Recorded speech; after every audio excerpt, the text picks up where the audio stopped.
Hello guys, welcome back dear students. आज हम discuss करने वाले हैं कि जो एल्गोरिदम है ये क्या होती है और कैसे बनाते हैं एल्गोरिदम को और इसकी क्या कैरेक्टरिस्टिक्स होती हैं। ये पूरे वीडियो में हम आज डिस्कस करने वाले हैं। तो इस कंप्लीट नॉलेज को गेन करने के लिए आप वीडियो पूरा देखना और चैनल अपने दोस्तों से ज़रूर सब्सक्राइब करवाइए। ठीक है, तो हम शुरू करते हैं।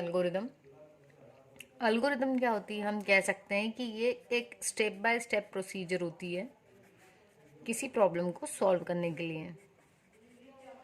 Step by step procedure to solve any problem. ठीक है, तो कोई प्रॉब्लम है जिसके लिए हमको प्रोग्राम बनाना है, तो उसके लिए हम कैसे उस प्रॉब्लम को सॉल्व करेंगे, उसका जो स्टेप बाय स्टेप प्रोसीजर ले रहे हैं हम। ठीक है, जो भी स्टेप्स ले रहे हैं उन स्टेप्स को जब कलेक्शन है उसका, या हम इसको कह सकते हैं कलेक्शन ऑफ या सेट ऑफ स्टेप्स और प्रोसेस। तो जो भी प्रोसेस है किसी प्रॉब्लम को सॉल्व करने की, उसको हम कहते हैं एल्गोरिदम। जैसे यदि हम एक एग्जांपल लें, तो यदि आपसे पूछा जाए कि यदि हमें चाय बनानी है तो हम कैसे बनाएंगे, तो उसका एक प्री डिफाइंड हमको पता है कि हमें सबसे पहले क्या करना है, वो पॉट लेना है जिसमें आप चाय बनाने वाले हो। ठीक है, और फिर उसके अंदर आपको इंग्रेडिएंट्स डालने हैं, तो उसकी एक प्रॉपर रेसिपी है। ठीक है, तो वो जो स्टेप्स आप फॉलो कर रहे हो, यदि हम किसी को बता रहे हैं तो वो क्या है, हमारी एक एल्गोरिदम है।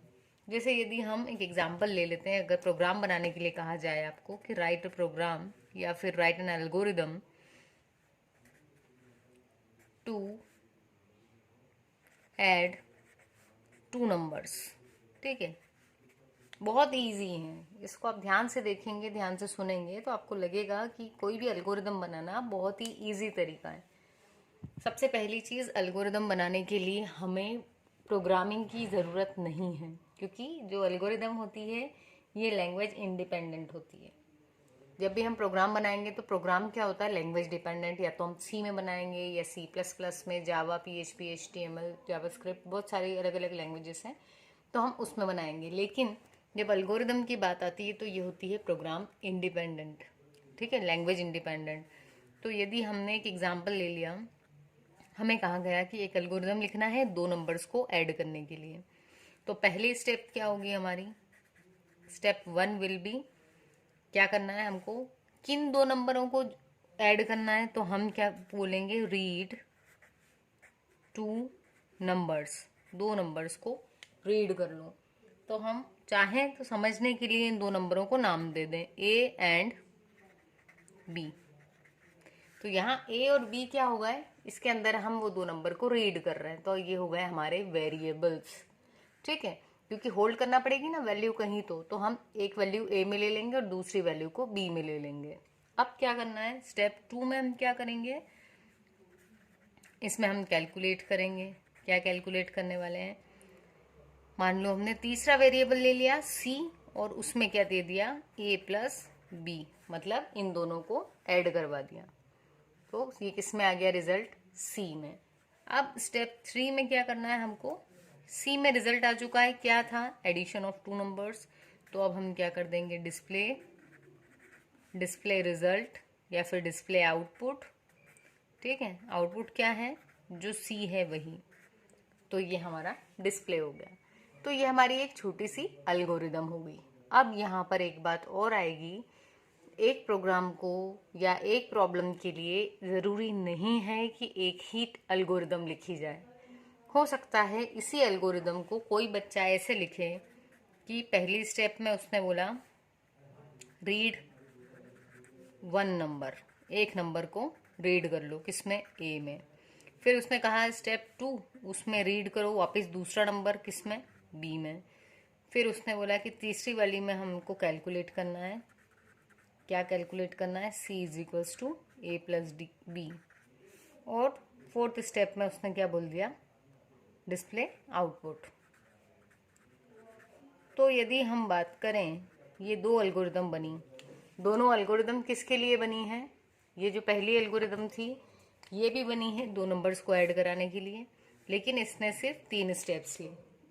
दूसरी एल्गोरिदम भी 2 नंबर को ऐड करा रही है, लेकिन इसने 4 स्टेप्स ले ली, तो हम इसको भी करेक्ट बोलेंगे और इस वाली एल्गोरिदम को भी करेक्ट बोलेंगे। तो मेन आपको क्या समझना है, एल्गोरिदम क्या होती है। Algorithm step by step procedure है किसी भी प्रॉब्लम को सॉल्व करने के लिए, ठीक है। या हम इसको बोल देंगे सेट ऑफ स्टेप्स या कलेक्शन ऑफ स्टेप्स और प्रोसीजर। तो ये पूरी जो प्रोसीजर का कलेक्शन है कि क्या प्रोसेस यूज करने वाले हैं हम, उसको हम कहेंगे एल्गोरिदम।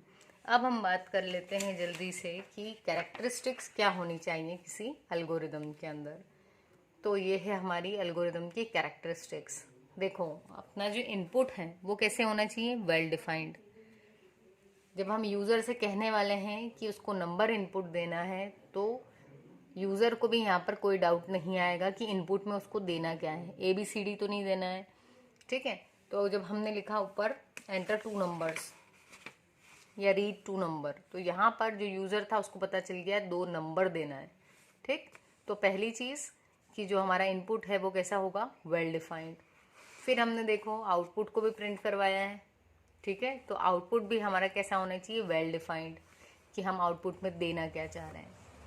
थर्ड कैरेक्टरिस्टिक है फाइनाइटनेस। फाइनाइटनेस का हिंदी में मतलब होता है कि सीमित हो वो, है ना।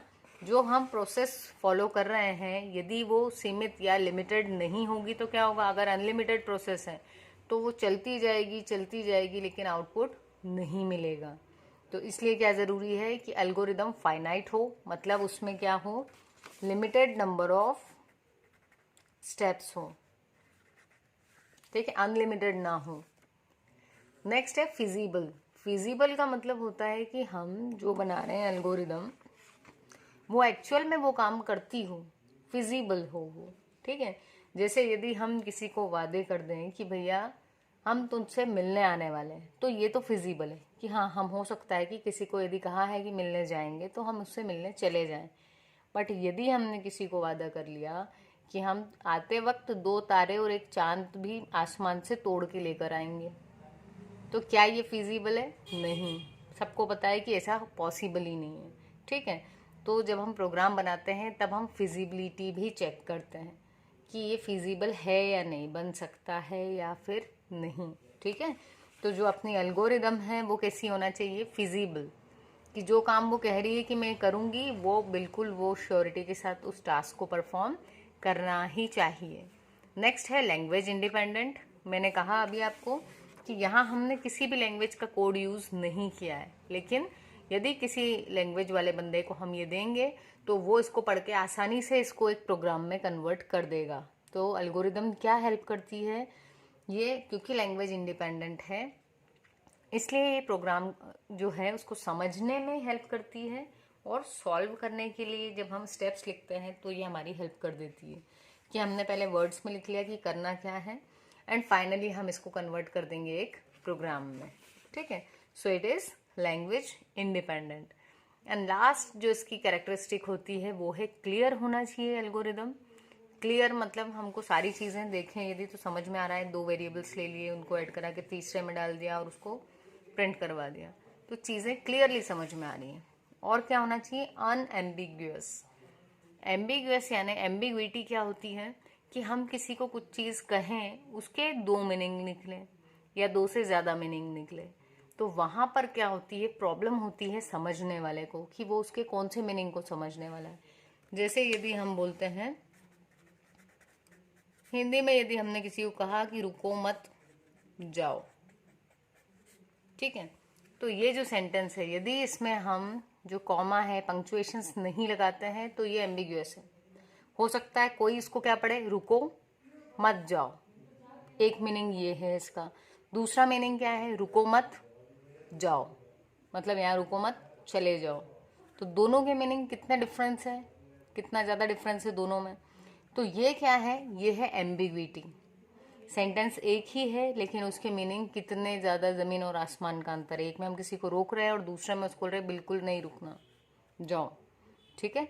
तो वही चीज़ है यहाँ पर। तो एम्बिग्विटी नहीं चाहिए, इसलिए क्या लिखा है, अनएम्बिग्यूअस।